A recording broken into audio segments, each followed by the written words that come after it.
প্ৰথমে কংগ্ৰেছ দলৰ নেতৃত্বক এখন ২৭জনীয়া সমষ্টিৰ তালিকা দাখিল কৰিছিল। পৰৱৰ্তী সময়ত আলোচনা মৰ্মে এই তালিকা আমি ২২খনলৈ সীমিত কৰোঁ।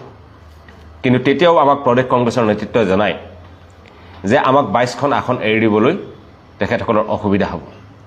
সেয়েহে আমি ৰাইজৰ দলৰ কৰ্ণধাৰ সমিতিৰ সিদ্ধান্ত গ্ৰহণ কৰিলোঁ আৰু কৰ্ণধাৰ সিদ্ধান্ত সমিতি গ্ৰহণ কৰি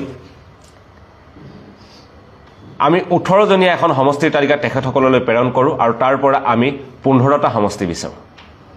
আমি ১৮জনীয়া এখন সমষ্টিৰ তালিকা দাখিল কৰোঁ আৰু তাৰ পৰা আমি তেখেতসকলৰ পৰা আমি ১৫টা সমষ্টি বিচাৰোঁ। আমাৰ লগত হোৱা আলোচনা মৰ্মে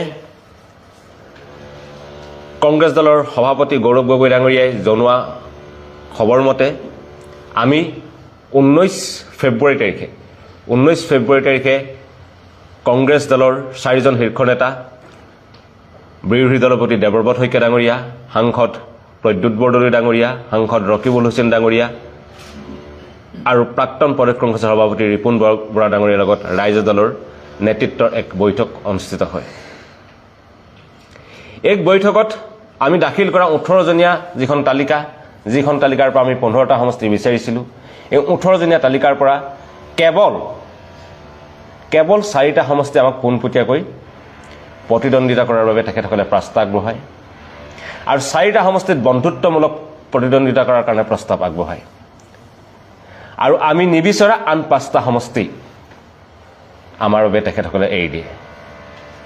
আমি এখন ১৮জনীয়া তালিকা দিছিলোঁ, তাৰ পৰা আমি 15টা সমষ্টি বিচাৰিছিলোঁ আৰু আমাৰ লগত হোৱা যি বৈঠকত, সেই বৈঠকত কংগ্ৰেছে আমাক 4টা সমষ্টি পোনপটীয়া প্ৰতিদ্বন্দ্বিতা কৰিবৰ কাৰণে, আন 4টা সমষ্টি বন্ধুত্বমূলক প্ৰতিদ্বন্দ্বিতা কৰিবৰ কাৰণে আৰু আন 5টা সমষ্টি এই 18জনীয়া তালিকাত নথকা পৰা আমাক আন 5টা সমষ্টি তেখেতসকলে দি আমাক 13টা সমষ্টিত প্ৰতিদ্বন্দ্বিতা কৰাৰ কথা কয়।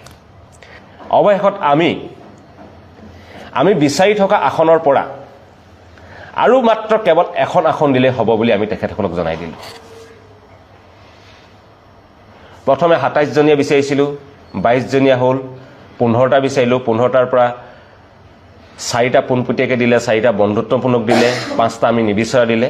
তাৰপিছত আমি যে ক'লোঁ যে আমি কৈছিলোঁ আমাক নহ'ব, আমাৰ বহুতকেইটা জিকি থকাৰ সম্ভাৱনা আছে, আমাৰ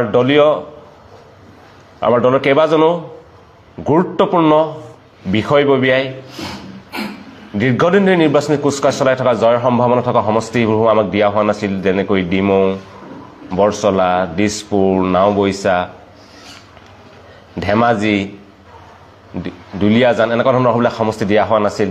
কেইবাটাও সমষ্টিত আমাক বন্ধুত্বমূলক প্ৰতিদ্বন্দ্বিতা কৰাৰ কথা কৈছিল, মাৰ্ঘেৰিটাত বন্ধুত্বমূলক প্ৰতিদ্বন্দ্বিতা কৰাৰ কথা কৈছিল, ঢিঙত প্ৰতিদ্বন্দ্বিতা কৰাৰ কথা কৈছিল। তাৰপিছত আমি ধুবুৰীত আমাৰ ইমান আমাৰ সংগঠন হৈছিল, তাত আমাৰ এটাও সমষ্টি দিব পৰা বিচৰা নাছিল। আমি প্ৰত্যেকটো সমষ্টিৰ কাৰণে কিন্তু লাগি আছিলোঁ। আমি দলীয় সতীৰ্থসকলক জনাই দিব বিচাৰিছিলোঁ, আপোনালোকৰ প্ৰত্যেকটো সমষ্টিৰ কাৰণে আমি সম্পূৰ্ণ দলীয় দায়বদ্ধতা সহকাৰে আৰু যিটো আমি জিকিম বুলি নিশ্চিত, গতিকে আমি যুঁজি আছিলোঁ। কিন্তু যোগেন্দ্ৰ যাদৱ ডাঙৰীয়াৰ পৰামৰ্শ অনুসৰি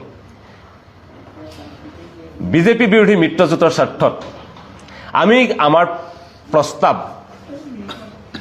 কেৱল মাত্ৰ এখন আসনলৈ সীমিত কৰিছিলোঁ আৰু এই প্ৰস্তাৱ যোগেন্দ্ৰ যাদৱ ডাঙৰীয়া অতি পজিটিভলি লৈছিল। পজিটিভলি ডাঙৰীয়া তেখেতে এই ক্ষেত্ৰত তেখেতে আমাক সহায় কৰিব, আমাক আলোচনা কৰিব বুলি তেখেতসকলে আমাক জনাইছিল। নহয়, আমাক তেখেতসকলে 13টা সমষ্টি দিছিলে।